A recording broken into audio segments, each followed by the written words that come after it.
Bem-vindo ao programa História para Dormir. Aqui, fazemos uma jornada através do tempo para que você possa adormecer facilmente e de forma proveitosa. Não se esqueça de se inscrever e dar um like imediatamente. Ao final da palestra, você estará profundamente adormecido. Feche os olhos. A história já está começando. Hoje, vamos mergulhar na história das navegações. Esta é uma história sobre um tempo em que homens corajosos se lançaram ao mar em pequenas embarcações de madeira, enfrentando monstros imaginários, tempestades reais e o medo do desconhecido. Imagine uma era onde mapas mostravam oceanos povoados por dragões marinhos e o aviso sombrio "aqui há monstros", onde a linha entre realidade e fantasia se dissolvia no horizonte distante, e onde a busca por riquezas, poder e conhecimento impelia a humanidade para além de todos os limites conhecidos. Vamos revelar como isso aconteceu. É difícil acreditar, mas algumas pessoas realmente navegavam por meses em alto mar sem ver terra, usando apenas as estrelas como guia. É loucura pensar que algo tão impreciso quanto um astrolábio ou uma bússola primitiva poderia levar embarcações frágeis através de vastos oceanos e de volta para casa. Esta é a história de um tempo em que navegar para o desconhecido era literalmente navegar para o desconhecido, sem GPS, sem comunicação via satélite, sem certeza de que havia um destino à frente ou se o mundo simplesmente terminava em uma queda abrupta para o abismo. Muitas vezes imaginamos as navegações como sendo apenas grandes viagens de descoberta, mas na verdade era um sistema muito mais complexo. Os grandes navegadores eram meticulosamente organizados e funcionavam segundo uma lógica comercial, científica e política. Eles mantinham segredos cuidadosamente, criando mapas detalhados que eram considerados tesouros nacionais. Bastava uma nova rota comercial, uma região produtora de especiarias ou metais preciosos, e, num instante, os equilíbrios de poder mundiais podiam ser completamente reconfigurados. Então, de repente, o mundo se expandiu. Começou com pequenas coisas: melhorias na construção naval, novos instrumentos de navegação, conhecimentos astronômicos e cartográficos mais precisos. O financiamento de monarcas ambiciosos e a concorrência entre nações marítimas iniciaram uma cadeia de eventos que terminaria por conectar continentes antes isolados, para o melhor e para o pior. Grandes navegadores como Cristóvão Colombo, Vasco da Gama, Fernão de Magalhães e muitos outros foram os protagonistas visíveis, mas por trás deles estavam redes complexas de financiadores, cartógrafos, construtores navais, marinheiros anônimos e até mesmo espiões. Vamos pegar um exemplo para sentir o espírito daquela época: a viagem de Fernão de Magalhães. Você já ouviu falar de como sua expedição completou a primeira circunnavegação do globo? É um feito absolutamente extraordinário. Em 1519, Magalhães partiu da Espanha com 5 navios e 270 homens para encontrar uma rota para as Ilhas das Especiarias navegando para o oeste. 3 anos depois, apenas um navio e 18 homens retornaram, tendo dado a volta ao mundo pela primeira vez na história registrada. O próprio Magalhães não sobreviveu à viagem, morrendo em uma batalha nas Filipinas. Durante a jornada, enfrentaram tempestades devastadoras, fome extrema, escorbuto, motins e passagens por estreitos perigosos que hoje levam o nome de Magalhães. Soa como uma odisseia quase impossível, não é?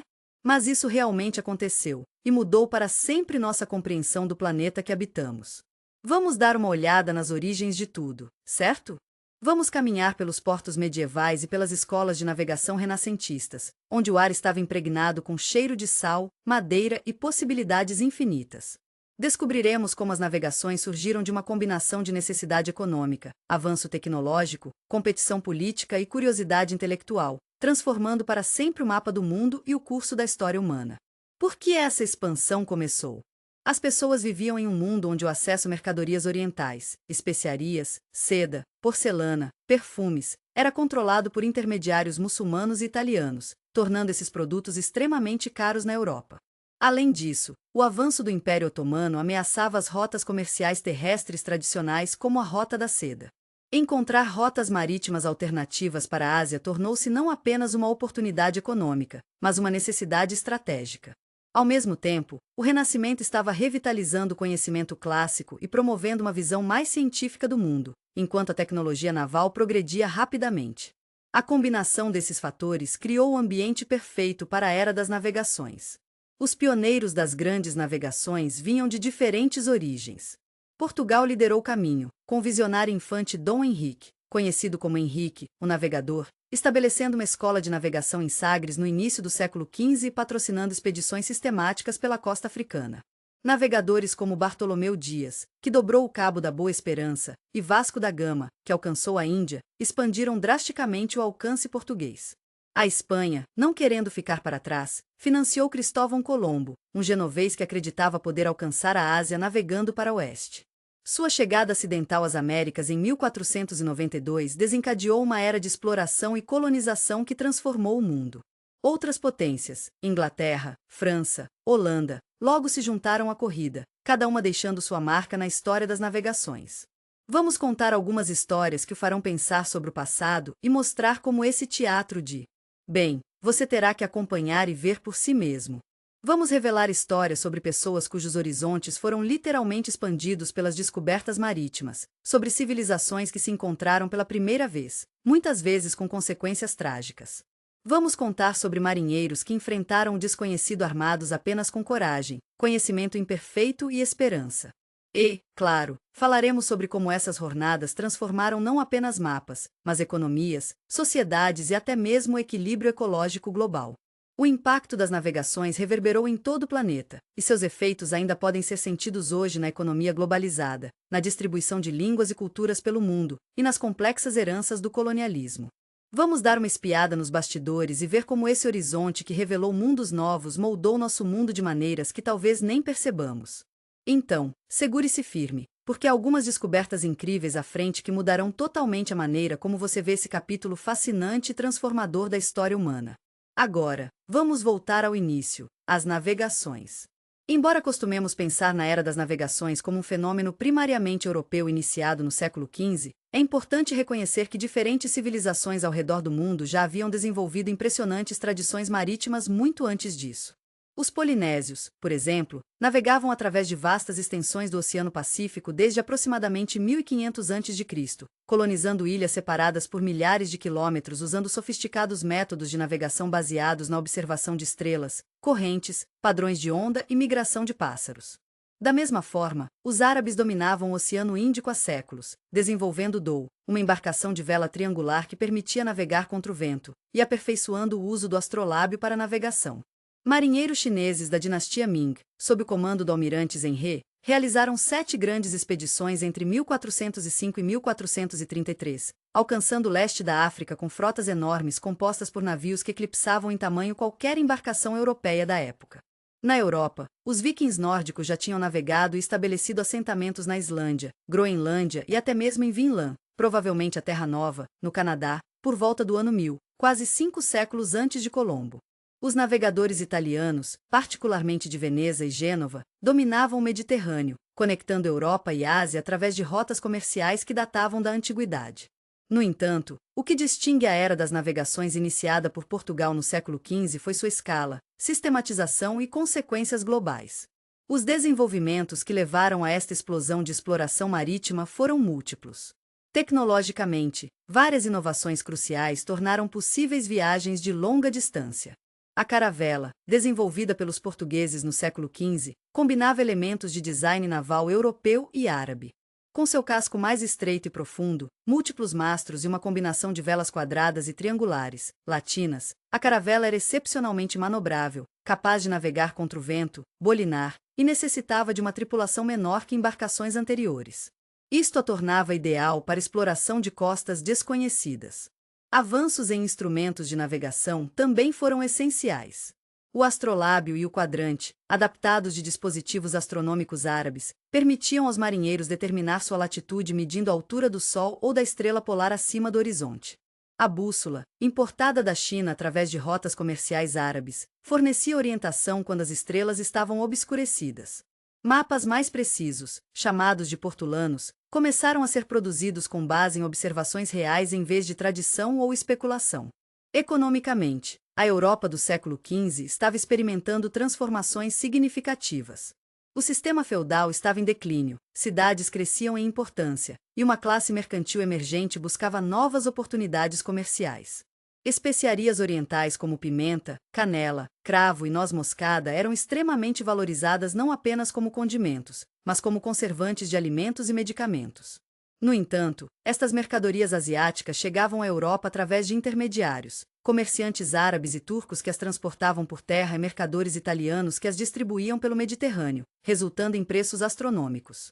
A captura de Constantinopla pelos turcos otomanos em 1453 agravou a situação, ameaçando rotas comerciais tradicionais e aumentando ainda mais os custos.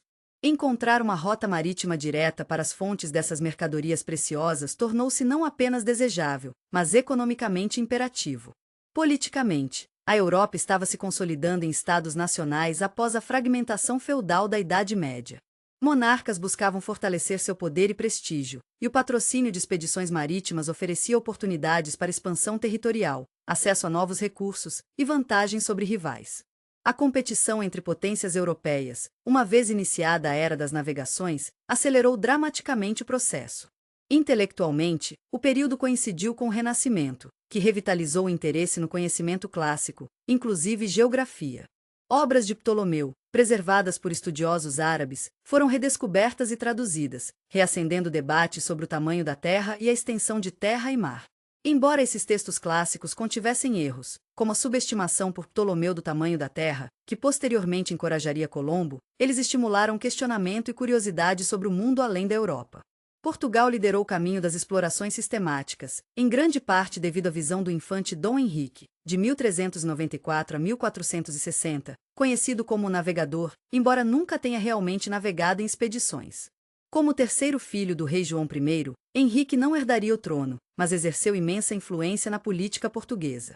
Estabelecendo uma base em Sagres, no extremo sudoeste de Portugal, ele reuniu cartógrafos, astrônomos, construtores navais e marinheiros experientes, criando o que alguns historiadores descrevem como a primeira instituição de pesquisa sistemática desde a Biblioteca de Alexandria. Sob patrocínio de Henrique, navegadores portugueses começaram a explorar metodicamente a costa africana, avançando um pouco mais a cada expedição. Em 1434, Gil Eanes contornou o Cabo Bojador, no atual Saara Ocidental, um marco psicológico importante que havia longamente sido considerado o limite do mundo conhecido por marinheiros europeus. Em 1444, Diniz Dias alcançou a foz do rio Senegal e o Cabo Verde, provando que as terras além do deserto do Saara eram habitáveis, contrariando a crença europeia predominante.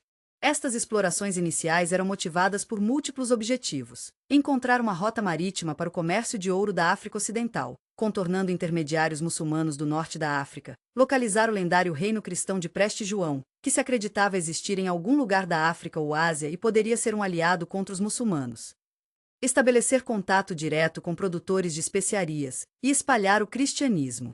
A morte de Henrique em 1460 desacelerou temporariamente o ímpeto português, mas o processo que ele iniciou continuou sob monarcas subsequentes.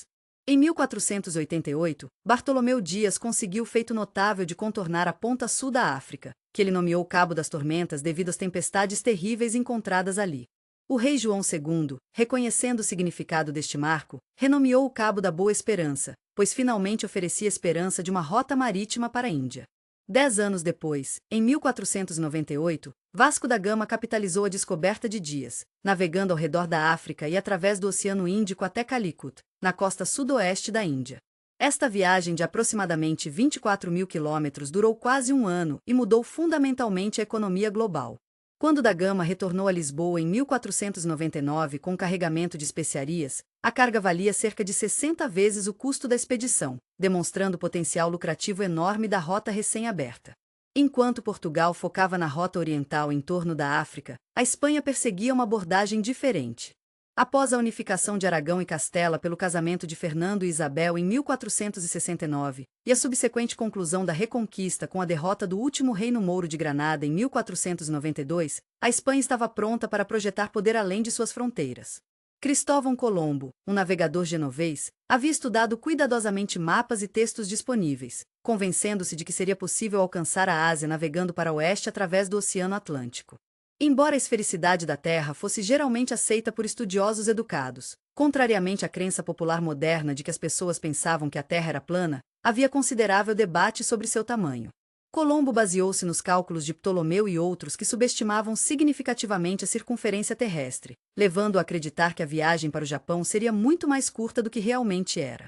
Depois que suas propostas foram rejeitadas por Portugal, cujos especialistas calcularam corretamente que a distância seria muito maior do que Colombo estimava, ele conseguiu garantir financiamento da coroa espanhola. Em agosto de 1492, partiu do porto de Palos com 3 navios, a nau Santa Maria e as caravelas Pinteninha, e cerca de 90 homens.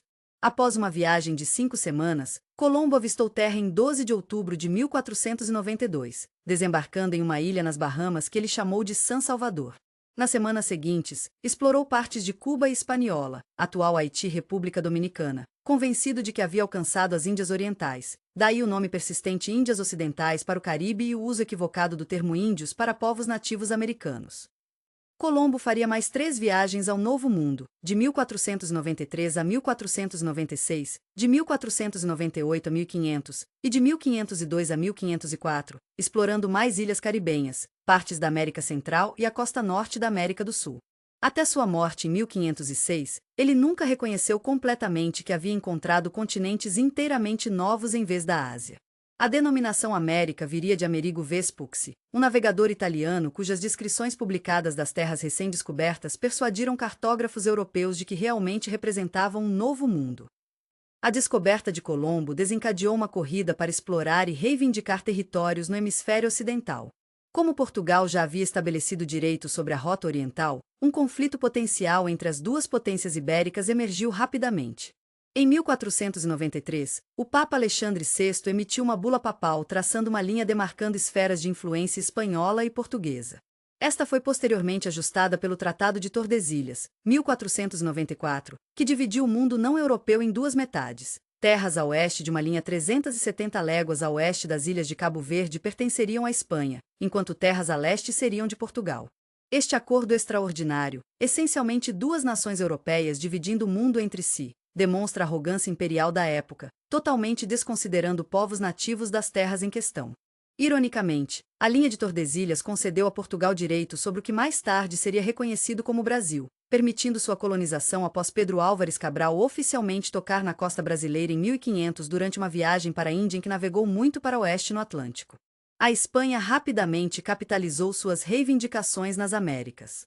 Em 1519, Hernán Cortés iniciou sua conquista do Império Azteca no México, completando-a por 1521 com a ajuda de povos nativos locais que ressentiam o domínio azteca.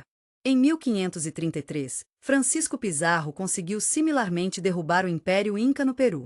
Estas conquistas forneceram à Espanha acesso a vastas riquezas, particularmente prata das minas de Potosí, na atual Bolívia, transformando a economia europeia e financiando a ascensão da Espanha como principal potência do século XVI. Enquanto isso, Portugal consolidava seu império comercial baseado principalmente em postos fortificados estrategicamente localizados em vez de grandes territórios contíguos. Após da Gama abrir a rota para a Índia, Afonso de Albuquerque estabeleceu controle português sobre pontos-chave que permitiam dominar o comércio do Oceano Índico: Ormuz na entrada do Golfo Pérsico, 1507, Goa na costa oeste da Índia, 1510, e Malaca controlando o estreito entre a Península Malaia e Sumatra, 1511. Os portugueses eventualmente estenderam suas redes comerciais até o Japão, onde foram os primeiros europeus a chegar em 1543, e a China, estabelecendo um posto comercial em Macau em 1557. Diferentemente da abordagem mais intensamente colonizadora da Espanha nas Américas, o Império Português na Ásia focava primariamente em controlar rotas marítimas e comércio, não em povoar territórios. Brasil, rico em terras e eventual fonte de açúcar, ouro e diamantes, tornou-se uma exceção à estratégia portuguesa, desenvolvendo-se como colônia de povoamento. A descoberta por Colombo de uma nova rota ocidental colocou outra questão prática: seria possível navegar ao redor deste novo mundo para alcançar a Ásia? Várias expedições buscaram uma passagem noroeste através da América do Norte, inclusive as viagens de John Cabot, de 1497 a 1498, para os atuais Canadá e Nova Inglaterra, e de Jacques Cartier, de 1534 a 1542, explorando o Rio São Lourenço. Mais ao sul, a busca por uma passagem sudoeste levou ao mais extraordinário feito da Era das Navegações, a primeira circunnavegação do globo. Fernão de Magalhães, um navegador português que havia servido nas Índias Orientais mas caído em desgraça com a coroa portuguesa, propôs à Espanha uma expedição para alcançar as lucrativas Ilhas das Especiarias, as Molucas, na atual Indonésia, navegando para o oeste. Acreditava que as ilhas poderiam estar na esfera de influência espanhola segundo Tordesilhas se uma rota ocidental fosse encontrada. Em setembro de 1519, Magalhães partiu de Sevilha com 5 navios e aproximadamente 270 homens. Após cruzar o Atlântico, explorou o litoral sul-americano em busca de uma passagem. Em outubro de 1520, encontrou o estreito que hoje leva seu nome na ponta sul da América, um canal perigoso e tortuoso que levou 38 dias para navegar. Emergindo no oceano do outro lado, Magalhães o nomeou Mar Pacífico devido às águas inicialmente calmas, embora a subsequente travessia do vasto oceano tenha sido tudo menos pacífica.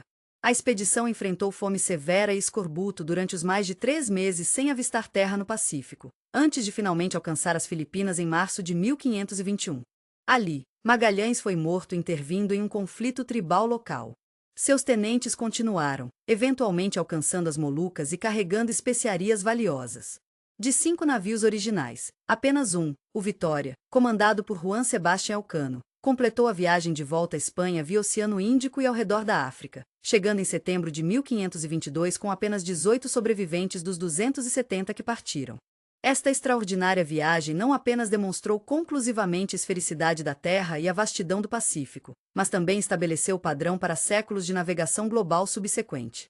O historiador americano Samuel Eliot Morison a descreveu como a maior viagem marítima já realizada, superando em ousadia, dificuldade e significância até mesmo as missões Apolo do século XX.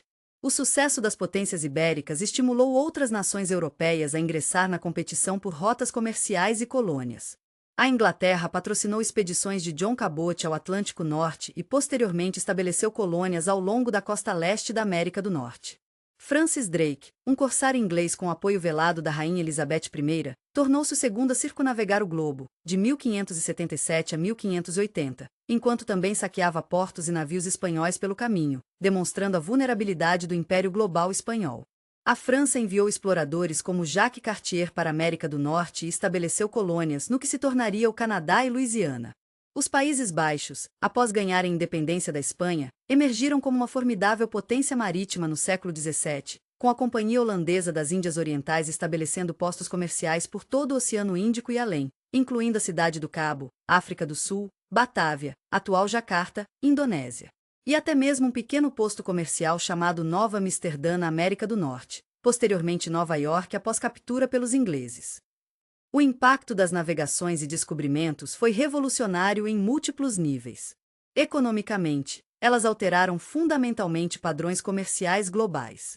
O Mediterrâneo, por milênios o centro do comércio mundial, gradualmente cedeu lugar ao Atlântico.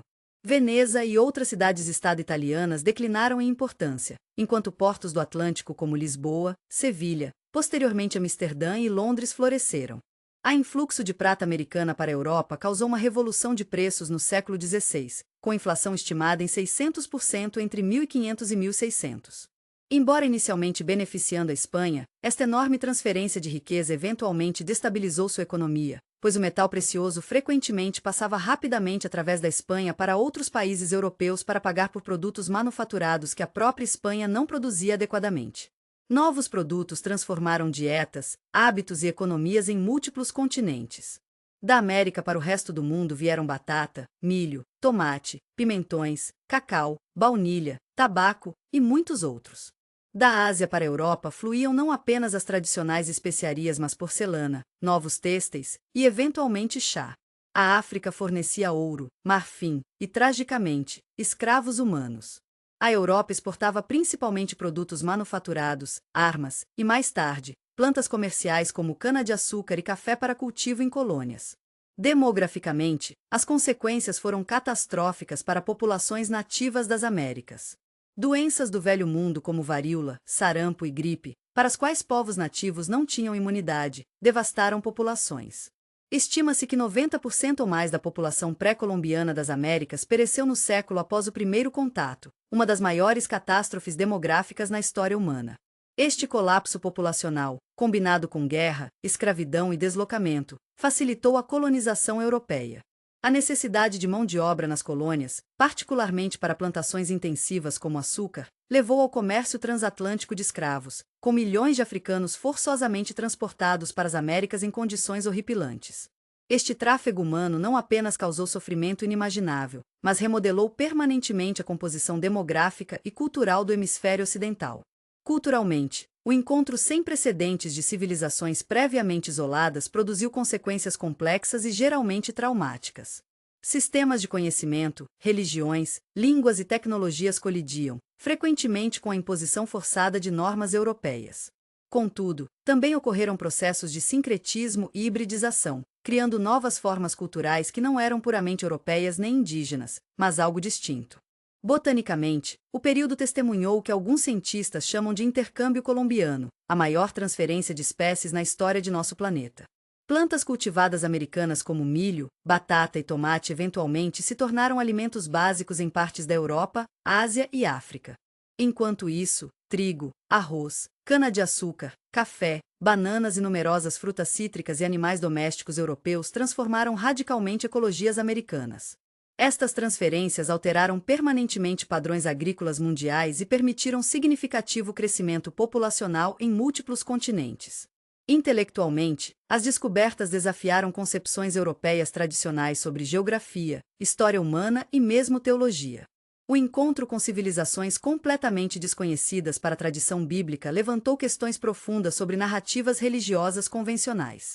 A descoberta da vastidão do Pacífico, mais de um terço da superfície terrestre, reorientou a compreensão europeia das proporções da Terra. As sofisticadas realizações culturais e tecnológicas de civilizações não europeias, desde o engenhoso sistema de canais Azteca em Tenochtitlan até as esplêndidas porcelanas e sedas chinesas, forçaram alguns intelectuais europeus a reconsiderar pressupostos de superioridade, embora muito simplesmente reforçassem noções de excepcionalismo europeu. Politicamente, o poder derivado do controle de rotas comerciais globais e recursos coloniais transformou o equilíbrio entre nações europeias. A Espanha tornou-se a potência dominante do século XVI, antes de gradualmente ceder a Inglaterra, França e Holanda nos séculos XVII e XVIII. Estes impérios competitivos frequentemente dirimiam suas rivalidades através de conflitos, desde escaramuças localizadas até guerras mundiais travadas em múltiplos continentes e oceanos. As navegações também demandaram e estimularam importantes avanços científicos. A necessidade de determinar longitude em alto mar, um problema notoriamente difícil que persistiu até o século XVIII, impulsionou progressos em astronomia, cronometria e matemática. Cartografia desenvolveu-se rapidamente à medida que novas terras eram descobertas e precisavam ser documentadas com precisão. História natural explodiu com a descoberta de inúmeras espécies previamente desconhecidas, contribuindo para a eventual sistematização da classificação biológica por Linneu no século XVIII. Durante os 3 séculos seguintes às viagens de Colombo e da Gama, quase todo o canto do planeta foi explorado, mapeado e gradualmente incorporado em redes comerciais de alcance cada vez mais global. Enquanto o impulso inicial das navegações for encontrar rotas para riquezas conhecidas da Ásia, as viagens subsequentes cada vez mais focavam em documentar precisamente o desconhecido por seu próprio valor. A exploração científica começou a complementar, e às vezes substituir, motivações puramente comerciais ou imperiais. As viagens do capitão James Cook pelo Pacífico, de 1768 a 1779, exemplificam esta transição.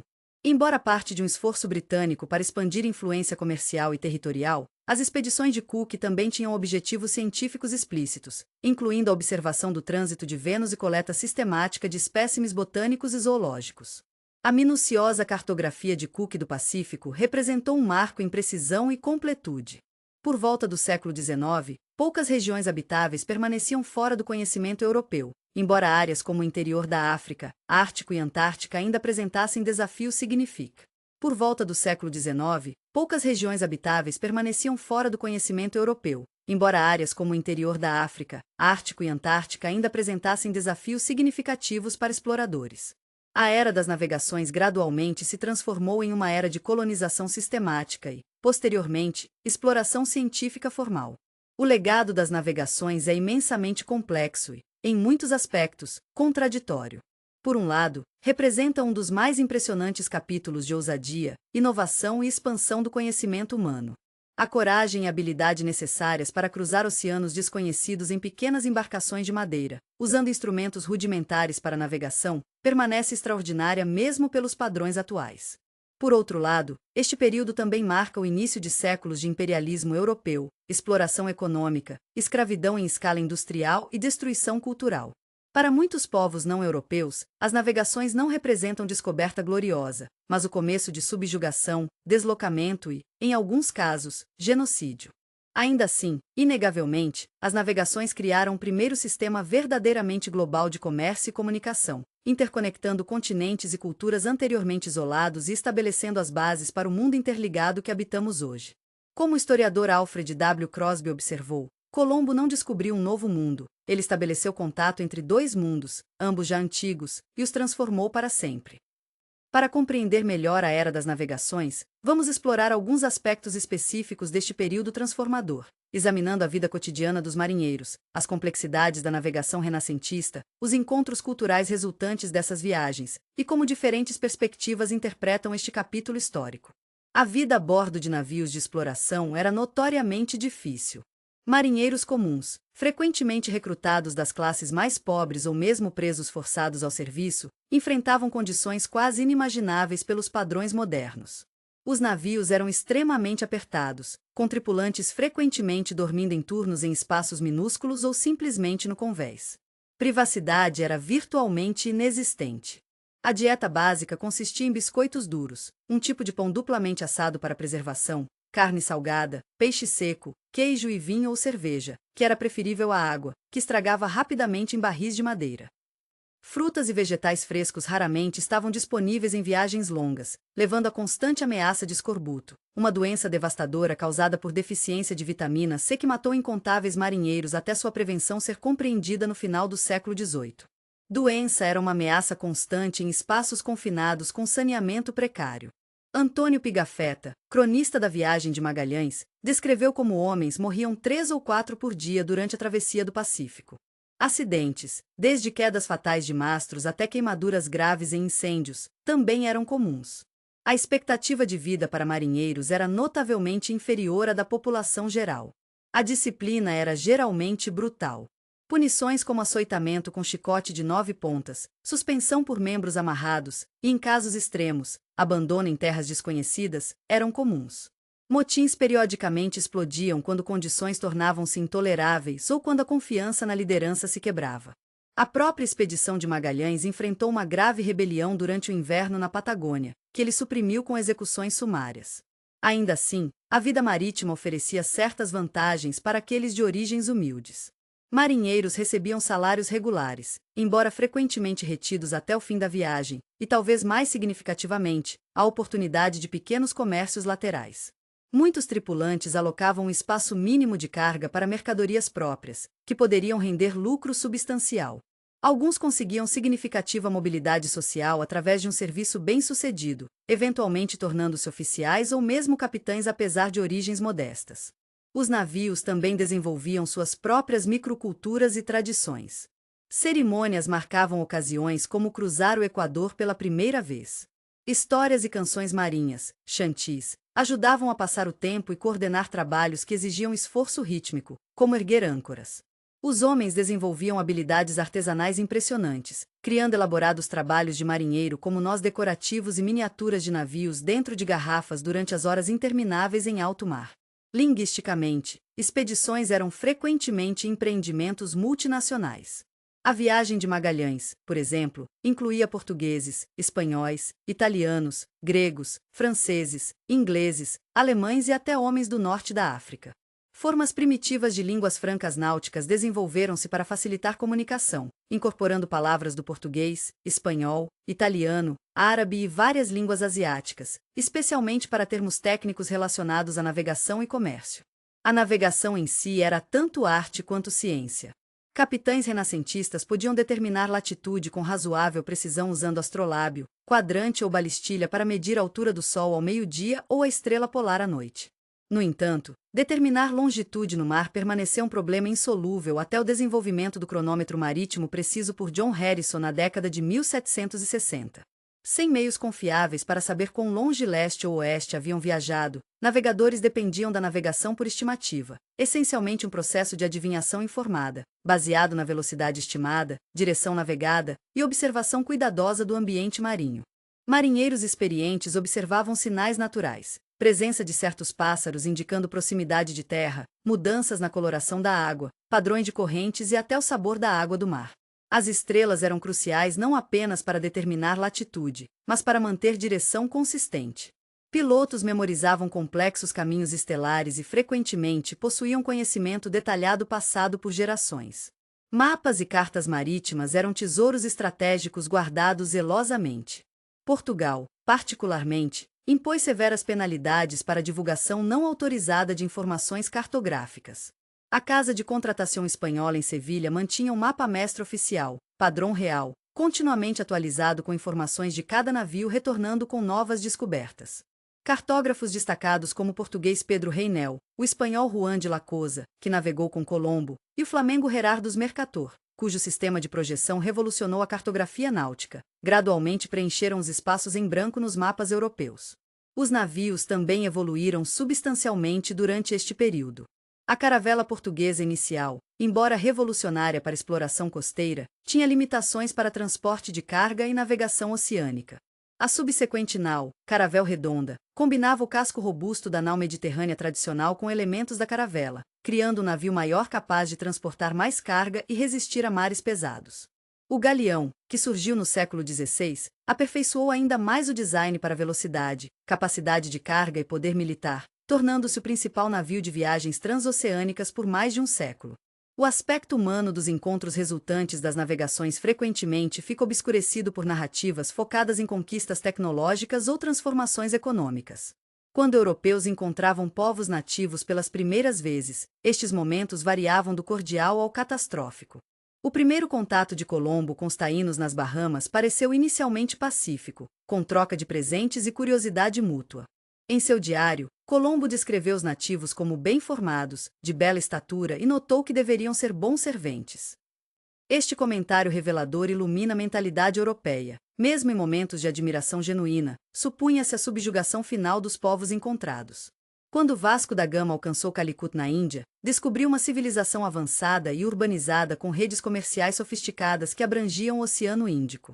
Inicialmente recebido com curiosidade, da Gama logo encontrou resistência quando mercadores muçulmanos locais, compreendendo a ameaça competitiva, alertaram o governante local, Samorim, sobre as intenções portuguesas. O que começou como encontro diplomático rapidamente evoluiu para competição comercial e eventualmente conflito militar nas décadas seguintes. Ferdinand Magellan teve experiências contrastantes nas Filipinas. Em algumas ilhas, foi recebido calorosamente após demonstrar o poder das armas europeias e presentear chefes locais. No entanto, em Mactan, sua intervenção em política local resultou em batalha onde foi morto pelo chefe Lapu-Lapu, uma das primeiras instâncias registradas de resistência bem-sucedida à intrusão europeia, que é ainda celebrada nas Filipinas como símbolo de resistência à dominação colonial. O encontro europeu com a América gerou profundas questões filosóficas e teológicas. Confrontados com povos completamente desconhecidos para a tradição bíblica ou literatura clássica, teólogos e intelectuais debateram o status dos nativos americanos. Um infame debate em Valladolid, Espanha, de 1550 a 1551, entre Bartolomé de Las Casas, que defendia que indígenas eram plenamente humanos com direitos que deveriam ser respeitados, e Juan Ginés de Sepúlveda, que argumentava por sua inferioridade natural, exemplifica estas tensões. Embora a posição de Las Casas tenha tecnicamente prevalecido, na prática, a exploração continuou. Para povos indígenas, a chegada dos europeus frequentemente representava um choque ontológico, um desafio fundamental às suas compreensões da realidade. Como o historiador Tzvetan Todorov observou, o Império Azteca sob Montezuma II enfrentou não apenas superioridade tecnológica espanhola em armamentos, mas também uma crise epistemológica, incapaz de categorizar os recém-chegados em seu arcabouço conceitual existente. Profecias sobre o retorno de divindades e coincidências históricas complicaram ainda mais as respostas nativas. Embora a narrativa dominante frequentemente enfatize a superioridade militar e tecnológica europeia, na realidade, os europeus eram frequentemente dependentes de aliados locais e conhecimento nativo. A conquista do Império Azteca por Cortés dependeu criticamente de alianças com povos indígenas locais, particularmente os Tlaxcalans, que haviam sofrido sob domínio azteca. Milhares de guerreiros indígenas lutaram ao lado dos espanhóis no cerco de Tenochtitlan, vastamente superando em número o pequeno contingente espanhol. Da mesma forma, os estabelecimentos europeus iniciais frequentemente sobreviviam apenas através de assistência nativa. Os primeiros colonos em Plymouth e Jamestown na América do Norte foram salvos da inanição por indígenas que compartilharam conhecimento agrícola local. Navegadores europeus no Pacífico dependiam de conhecimento de navegação polinésio para negociar águas desconhecidas. No Oriente, onde sociedades sofisticadas simplesmente não poderiam ser dominadas militarmente devido ao seu tamanho e organização, europeus tinham que trabalhar dentro de sistemas políticos e comerciais existentes, frequentemente ocupando nichos especializados nos complexos comerciais asiáticos. A transferência de conhecimento ocorreu em múltiplas direções. Europeus adotaram cultivos, técnicas medicinais e tecnologias dos povos que encontraram. Batata, milho, tomate, pimentas, cacau e tabaco transformaram permanentemente dietas e economias europeias.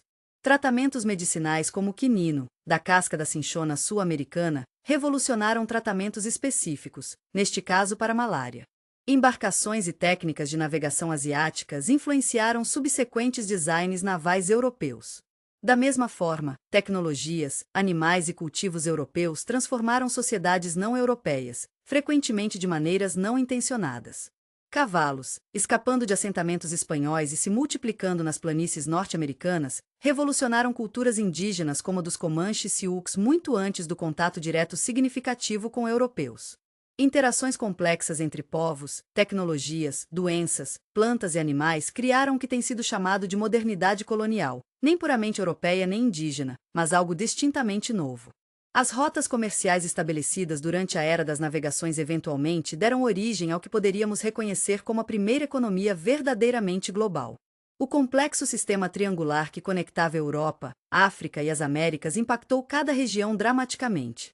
Produtos manufaturados europeus eram comercializados por escravos nas costas africanas, que eram então transportados para plantações americanas, produzindo açúcar, tabaco, algodão e outros produtos tropicais embarcados de volta para a Europa, completando o ciclo. No Pacífico, um comércio igualmente complexo desenvolveu-se, com prata americana fluindo para a China, cuja economia baseada em prata tinha insaciável demanda pelo metal, que por sua vez exportava porcelana, seda e chá para a Europa e Américas. Manila, nas Filipinas, tornou-se um crucial entreposto, com o famoso Galeão de Manila conectando anualmente o comércio asiático às Américas via Acapulco. Estes sistemas comerciais globais produziram extraordinária riqueza, mas distribuída profundamente de forma desigual. Enquanto mercadores e investidores em centros metropolitanos europeus acumulavam fortunas, populações indígenas frequentemente sofriam deslocamento, trabalho forçado e empobrecimento.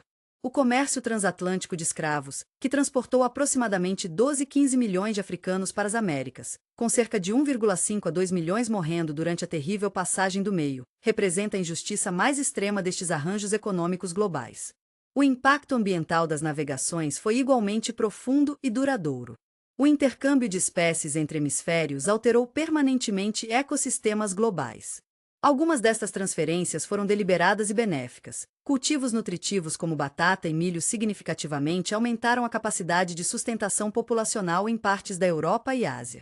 Outras tiveram consequências devastadoras. Doenças europeias dizimaram populações nativas americanas, enquanto espécies invasoras introduzidas acidentalmente perturbaram ecologias delicadas de ilhas em particular. Práticas agronômicas transformaram drasticamente paisagens. Plantações de açúcar no Caribe e Brasil resultaram em desmatamento massivo. Na América do Norte, a chegada de práticas agrícolas europeias alterou radicalmente o mosaico de florestas, pradarias e pântanos manejados que povos nativos haviam desenvolvido durante milênios. Demanda por madeira para a construção naval devastou florestas costeiras em múltiplos continentes. A exploração de recursos naturais se intensificou dramaticamente.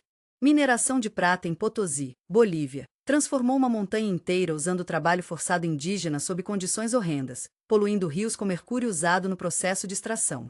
Caça descontrolada de baleias e focas para óleo e pelisquase levou várias espécies à extinção.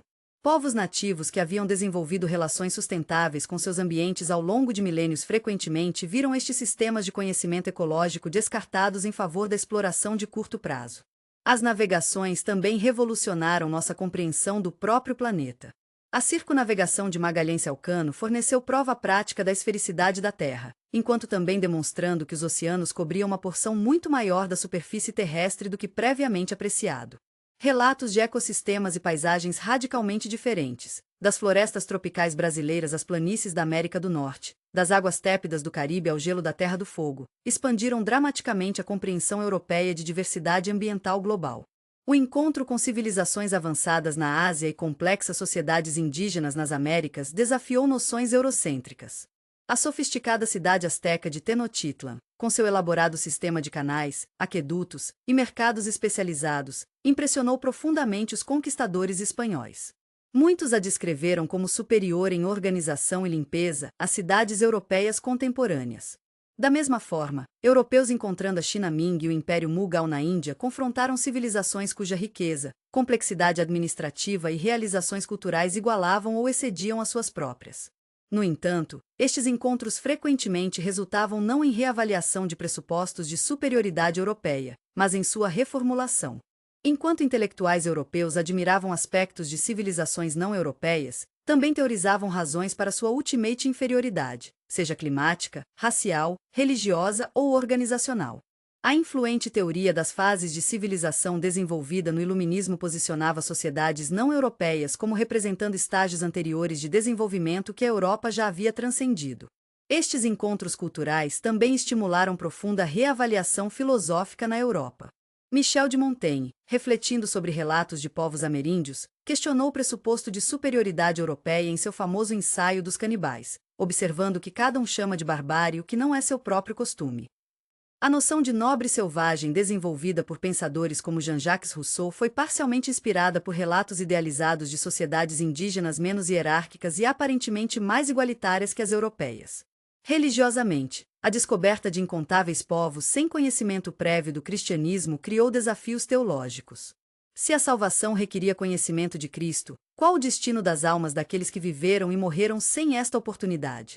Este dilema estimulou debates intensos sobre providência divina, predestinação e a própria natureza da salvação. O zelo missionário intensificou-se, com ordens como os jesuítas estabelecendo missões ao redor do globo, frequentemente documentando cuidadosamente línguas e culturas indígenas no processo. Diferentes figuras históricas durante este período demonstram as complexidades morais e ambiguidades da Era das Navegações. Cristóvão Colombo, celebrado durante séculos como visionário heróico, é agora entendido mais criticamente como indivíduo complexo que, enquanto inegavelmente valente e dotado como navegador, também iniciou práticas de escravidão e exploração que teriam consequências devastadoras para populações nativas. Bartolomé de Las Casas, inicialmente um encomendeiro, proprietário de terra, que explorava trabalho indígena, experimentou dramática transformação moral, tornando-se defensor eloquente dos direitos indígenas e crítico ferrenho da brutalidade espanhola. Seu tratado Brevíssima Relação da Destruição das Índias documentou atrocidades contra povos nativos e influenciou significativamente leis coloniais espanholas, embora ironicamente também tenha inicialmente proposto o trabalho africano como alternativa, antes de posteriormente condenar toda a escravidão. O rei Manuel I de Portugal, que financiou a viagem de Vasco da Gama, exultou quando navios retornando trouxeram especiarias indianas, mas também ordenou. Sua política externa visionária contrasta com intolerância doméstica, exemplificando as complexidades destas figuras históricas. Os marinheiros anônimos também enfrentavam dilemas morais. Participantes em viagens de exploração simultaneamente demonstravam coragem extraordinária enfrentando perigos desconhecidos e frequentemente participavam posteriormente na escravização de povos indígenas ou práticas exploratórias. Registros mostram que alguns expressavam dúvidas sobre a moralidade de suas ações, enquanto outros normalizavam práticas que hoje reconhecemos como grotescamente abusivas. Perspectivas sobre a Era das Navegações continuam a evoluir, particularmente conforme historiadores integram mais fontes e vozes não europeias. Relatos indígenas, onde preservados, frequentemente apresentam narrativas dramaticamente diferentes daquelas dos cronistas europeus. Por exemplo, códices astecas descrevem a conquista espanhola não tanto como militarmente inevitável, mas como produto de traição e alianças específicas que poderiam ter se desenvolvido diferentemente. Fontes chinesas descrevem encontros com europeus em termos que desafiam narrativas de deslumbramento asiático com superioridade ocidental. Oficiais da dinastia Ming inicialmente consideravam portugueses como apenas mais um grupo de bárbaros estrangeiros buscando participar do lucrativo sistema comercial do leste asiático, e particularmente sujos e mal cheirosos, de acordo com alguns relatos. Documentos japoneses do século XVI similarmente retratam europeus como tecnologicamente interessantes em aspectos limitados, particularmente armas de fogo, mas geralmente inferiores em refinamento cultural. Tradições orais africanas preservam memórias do comércio de escravos que destacam não apenas trauma e vitimização, mas também complexas negociações, resistência e adaptação. Estados africanos como Benin, Congo e Reinos da Costa do Ouro interagiam com europeus como parceiros comerciais estratégicos, manipulando rivalidades europeias para seus próprios fins, particularmente nos estágios iniciais de contato. A arqueologia marítima tem complementado estas perspectivas alternativas, recuperando artefatos e até embarcações inteiras do período. Naufrágios como o do São João, um navio português perdido na costa sul-africana em 1552, e o Mary Rose, nau de guerra inglesa que afundou em 1545, proporcionam janelas para a cultura material e vida cotidiana dos participantes destas viagens. Análises de DNA de esqueletos em naufrágios têm revelado que tripulações eram frequentemente muito mais diversas do que retratada em relatos oficiais, incluindo marinheiros de origens africanas, asiáticas e indígenas americanas. Para compreender o significado duradouro das navegações, devemos considerar como seus legados continuam a reverberar no mundo contemporâneo. Padrões de assimetria de poder estabelecidos durante este período permanecem visíveis nas relações econômicas globais atuais. Antigos centros imperiais como Londres, Paris e Amsterdã continuam entre os centros financeiros mais poderosos do mundo, enquanto muitas ex-colônias ainda enfrentam desafios estruturais de desenvolvimento.